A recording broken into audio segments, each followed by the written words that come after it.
नमस्कार दोस्तों। नेशनलिज्म, जिसको हम राष्ट्रवाद कहते हैं, एक ऐसा शब्द है जो कि अक्सर कंट्रोवर्सी में रहता है। नेशनलिज्म होना कोई गलत चीज नहीं है, होना चाहिए। बहुत चीजों में मदद करता है, राष्ट्र को आगे बढ़ाने में मदद करता है। चाहे हम गेम्स की बात करें तो जब नेशनलिज्म होता है तो ऑब्वियस सी बात है कुछ हद तक फायदा मिलता है, लेकिन हर एक चीज की सीमा होती है। कोई भी चीज जब एक्सट्रीम चली जाती है तो वो कहीं ना कहीं खतरा बनते जाता है देश के लिए। कुछ वैसा ही आपको चाइना के अंदर देखने को मिलेगा। टॉक्सिक नेशनलिज्म यहां पर बताया जा रहा है। ये आप देख सकते हो, बीबीसी का आर्टिकल है, यहां पर भी लिखा हुआ है कि Chinese nationalist turn on their athletes. यहां पर भी आप एबीसी न्यूज का आर्टिकल देख सकते हो। बेसिकली हो क्या रहा है कि चाइना के अंदर कोई भी एथलीट या फिर प्लेयर जो है वो अगर गोल्ड जीत कर नहीं आ रहा है तो काफी ज्यादा उसका क्रिटिसिज्म देखने को मिल रहा है वहां के सोशल मीडिया पर। और इसी की वजह से यहां पर जो एथलीट्स हैं वो अपॉलॉजी मांग रहे हैं, माफी मांग रहे हैं। और आप सोच के देखो, ओलंपिक एक ऐसा गेम है, पूरे विश्व भर के स्तर के लोग वहां पर आते हैं, तो जाहिर सी बात है कि ऐसा तो है नहीं कि हर एक गेम में आप गोल्ड जीत पाओगे। हाँ, चाइना अच्छा परफॉर्मेंस कर रहा है, नो डाउट, लेकिन नेशनलिज्म इतना ज्यादा बढ़ गया है कि लोग खुश नहीं हो पा रहे हैं। जो उनको मिल रहा है वो उससे खुशी नहीं हो पा रहे हैं। तो इसी के बारे में थोड़ा सा अच्छे से जानेंगे, समझेंगे कि एग्जैक्टली वहां पर चल क्या रहा है और किस प्रकार से जो पूरा माहौल है मैं आपको बताऊंगा कि वो चेंज होते हुए आपको देखने को मिलेगा। चलिए शुरुआत करते हैं, लेकिन उसके पहले अगर आप स्टडी आईक्यू को सपोर्ट करना चाहते हैं तो सिंपली वीडियो के नीचे यहां पर ज्वाइन का बटन दे रखा है, वहां पर आप क्लिक कर सकते हैं। या फिर अगर आप किसी कॉम्पिटिटिव एग्जाम्स की तैयारी कर रहे हैं तो यहां पर आप हमारे ऐप को भी डाउनलोड कर सकते हैं। चलिए आगे बढ़ते हैं। यहां पर सबसे पहले देखेंगे कि हो क्या रहा है एग्जैक्टली। देखिए, जो चाइनीज एथलीट्स हैं उनके ऊपर जो परफॉर्मेंस का प्रेशर है वो बहुत ज्यादा बढ़ता जा रहा है। और अभी तक किसी भी गेम्स में अगर आप देखोगे तो ये वाला जो टोक्यो ओलंपिक्स है वहां पर परफॉर्मेंस का प्रेशर जो है इतना ज्यादा हाई हो गया है कि कभी ऐसा देखने को नहीं मिला है। अगर कोई भी एथलीट प्लेयर गोल्ड से कम जीत कर आ रहा है, मतलब सिल्वर और ब्रॉन्ज भी उनको यहां पर एक्सेप्टेबल नहीं है, तो कोई भी अगर गोल्ड नहीं जीत के आ पा रहा है तो उसको अनपैट्रियोटिक बोला जा रहा है। इस प्रकार से ऑनलाइन उनको ट्रोल करने की कोशिश की जा रही है, जिसकी वजह से जो पूरा माहौल है वो आपको चेंज देखने को मिलेगा। फॉर एग्जांपल मैं आपको बताता हूं, चाइना के जो मिक्स डबल्स की टीम थी टेबल टेनिस के अंदर, यहां पर उनको माफी मांगनी पड़ी। वो कैमरे पर रोने लग गए और माफी मांगे क्योंकि उन्होंने सिल्वर मेडल यहां पर जीता था। और यहां पर आप देख सकते हो उनके द्वारा बोला गया, I feel like I have failed the team, I am sorry everyone. यहां पर काफी रो के आप देख सकते हो, ये चाइनीज की जो मिक्स टीम है टेबल टेनिस के अंदर, एक गर्ल और एक बॉय यहां पर खेलते हैं मिक्स टीम में, तो उनके द्वारा काफी ज्यादा यहां पर माफी मांगा जा रहा था। वो कैमरे पर रो रहे थे और लगातार उनको ट्रोल किया जा रहा था। और सबसे बड़ी इसमें चीज यह है कि वो हारे थे जापान से, जो उनके ओपोनेंट थे जापान। और जापान के ऊपर मैं बता दूं कि चाइना हमेशा से हावी रहा है टेबल टेनिस के अंदर। और इसी की वजह से यहां पर सोशल मीडिया पर जो कीबोर्ड वॉरियर्स हैं वो लगातार चिल्ला रहे थे। यहां पर अलग अलग अपशब्दों का इस्तेमाल किया जा रहा था। उन्होंने कहा था कि they have failed the nation, और कुछ लोगों का कहना था कि रेफरी बायस था। जो भी है वो आपका एक पूरा अलग मामला है, लेकिन मैं आपको बताता हूं कि चाइना के अंदर इस समय ऐसा माहौल हो गया है कि ओलंपिक्स को सिर्फ एक स्पोर्टिंग ग्लोरी की तरह ना देखकर एक स्वाभिमान का मुद्दा जो है वो बनाने की कोशिश की जा रही है। जो अल्ट्रा नेशनलिस्ट क्राउड है चाइना के अंदर, वो यहां पर अनपैट्रियोटिक और इस तरह के शब्दों का यहां पर इस्तेमाल कर रहे हैं जो भी एथलीट फेल हो जा रहा है कंपटीशन के अंदर, और कह रहे हैं कि they have betrayed the nation. Specially मैं आपको यहां पर जिक्र करना चाहता हूं कि जिस प्रकार से टेबल टेनिस के मैच में जापान के साथ हार मिला था वो चाइना पचा नहीं पा रहा है। बेसिकली अगर आप देखोगे चाइना और जापान के बीच में जो हिस्ट्री है वो अच्छी नहीं थी। स्पेशली यहां पर 1931 के पहले अगर आप देखिए तो जापान का ऑक्यूपेशन रहा करता था नदर्न चाइना में, जिसको हम मंचूरियन एरिया कहते हैं। ये आप देख रहे हो ना, ये चाइना है आपका, और जापान यहां पर आपको दिख रहा होगा। और चाइना और कोरिया के बीच में येलो सी है, कोरिया और जो जापान है उसके बीच में सी ऑफ जापान है। तो चाइना का ये वाला जो नदर्न वाला हिस्सा है इसको बेसिकली मंचूरियन जो एरिया है, मंचूरियन स्टेट, वो कहते हैं।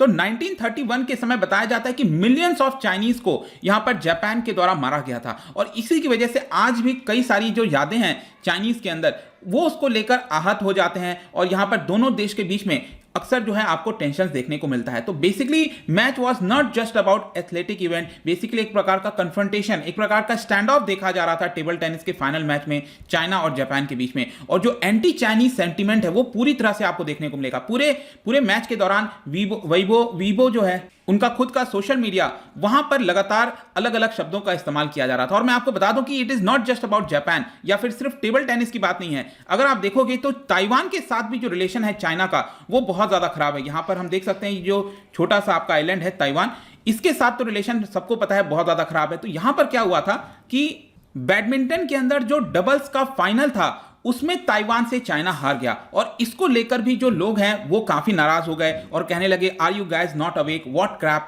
इस तरह का बात किया गया। और आपको पता है कि जो ताइवान और चाइना के बीच में टेंशन है पिछले कुछ वर्षों में और ज्यादा गहरा गया। स्पेशली आपको पता होगा कि चाइना जो है वो बहुत सारे अपने जो फाइटर जेट्स हैं वो ताइवान के एयर स्पेस में भेजता रहता है, उनको डराने की कोशिश करता रहता है। जो चाइना है वो ताइवान को एक प्रकार से अपना प्रोविंस मानता है, कहता है ये तो हमारा ही पार्ट है।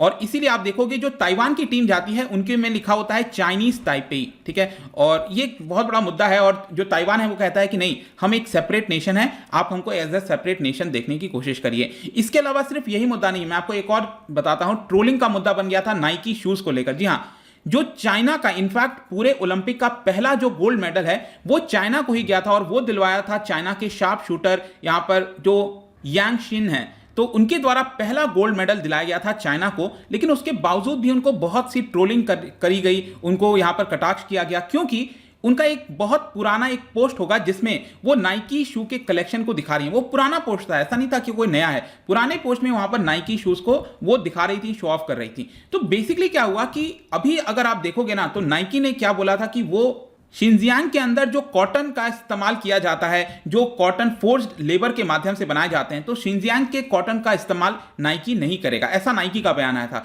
इन सारी चीजों को लेकर रिसेंटली जो चाइना के लोग हैं वो बॉयकॉट करने लगे। उन्होंने कहा कि नहीं, हम नाइकी को यहां पर एक्सेप्ट नहीं करेंगे। तो एक प्रकार से एंटी नाइक जो माहौल है वो आपको देखने को मिलेगा। और इसी की वजह से ये पुराना पोस्ट जब देखा गया, इसको लेकर लोग इस पर्टिकुलर शार्प शूटर के ऊपर क्रिटिसिज्म करने लग गए कि कैसे आप नाइकी शू को पसंद कर सकते हो, ये तो हमारे लोगों के खिलाफ जाते हैं, एंटी होते हैं। और इसी की वजह से उनके जो प्लेयर हैं उन्होंने अपना जो पोस्ट है उसको वहां पर डिलीट कर दिया। तो ये भी आपको माहौल देखने को मिल रहा है। इसके अलावा नेशनलिज्म अगर आप देखोगे चाइना के अंदर वो लगातार बढ़ता जा रहा है रिसेंट टाइम्स में, स्पेशली क्योंकि क्या होता है ना, कोई भी देश का जब ग्रोथ देखने को मिलता है वैसा ही चाइना में हुआ है। रिसेंटली चाइना बहुत तेजी से ग्रो हुआ है और इसी की वजह से जब भी थोड़ा सा कोई क्रिटिसिज्म आता है, आप देख लो ना, जो कोविड को लेकर हुआ, वुहान वायरस को लेकर हुआ, इन सारी चीजों में जब भी कुछ भी हुआ है तो चाइना जो है उस क्रिटिसिज्म को एक्सेप्ट नहीं कर पा रहा है। और ओलंपिक्स जब इस समय आया है, टोक्यो ओलंपिक्स, इसी माहौल में आपको पता होगा अभी 100th एनिवर्सरी का सेलिब्रेशन किया गया था 1 जुलाई को चाइनीज कम्युनिस्ट पार्टी के द्वारा, जो सीसीपी है।